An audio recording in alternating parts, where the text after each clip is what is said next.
నమస్తే అన్న అందరికీ నమస్కారం.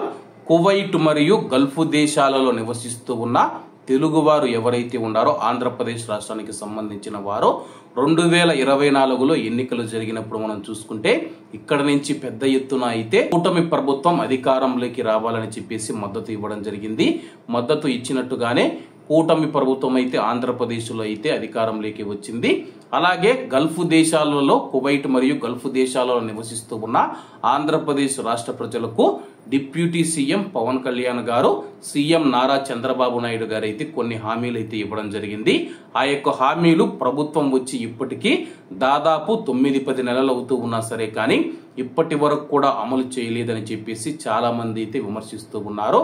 ముఖ్యంగా మనం చూసుకుంటే డిప్యూటీ సీఎం పవన్ కళ్యాణ్ గారు రాజోలు ఎన్నికల సభలో మనం చూసుకుంటే ఎన్నికల ప్రచారంలో రాజోలులో మా ఎమ్మెల్యేను వరప్రసాద్ గారిని గెలిపిస్తే కానీ మేము ఇక్కడ ఒక రాజోలు కేంద్రంగా మనం చూసుకుంటే చాలా మంది గల్ఫ్ దేశాలకు వెళ్లి జీవనం కొనసాగిస్తూ ఉన్నారు.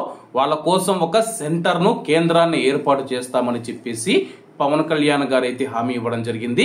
గల్ఫ్ దేశాలకు వెళుతూ ఉన్న వారికి మేము అండగా ఉంటామని చెప్పేసి ఆయన హామీ ఇవ్వడం జరిగింది. అప్పుడు ఇచ్చిన హామీ ఏదైతే ఉందో దాని గురించి ఇప్పటి వరకు కూడా పట్టించుకోలేదు. గల్ఫ్ దేశాలకు వెళ్లే వారికి మేము అండగా ఉంటాము. ఎంతో మంది నిరక్షరాస్యులు గల్ఫ్ దేశాలకు వెళ్లి అక్కడ అనేక పనులు చేసుకుంటూ జీవనాన్ని కొనసాగిస్తూ ఉన్నారని చెప్పేసి అటువంటి వారికి మేము అండగా ఉంటామని చెప్పేసి పవన్ కళ్యాణ్ గారు హామీ ఇవ్వడం జరిగింది. ఆ హామీ ఇప్పటి వరకు కూడా నెరవేర్చలేదని చెప్పేసి గల్ఫ్ దేశాలు మరియు కువైట్ దేశంలో ఉన్న కొందరైతే విమర్శలు చేస్తూ ఉన్నారు. మరి కూటమి ప్రభుత్వం గల్ఫ్ దేశాలు, కువైట్ మరియు గల్ఫ్ దేశాలలో నివసిస్తూ ఉన్న ఆంధ్రప్రదేశ్ ప్రజల కోసం ఏమైనా చేస్తూ ఉందా లేదా అనే ప్రశ్న అయితే తలెత్తుతూ ఉంది.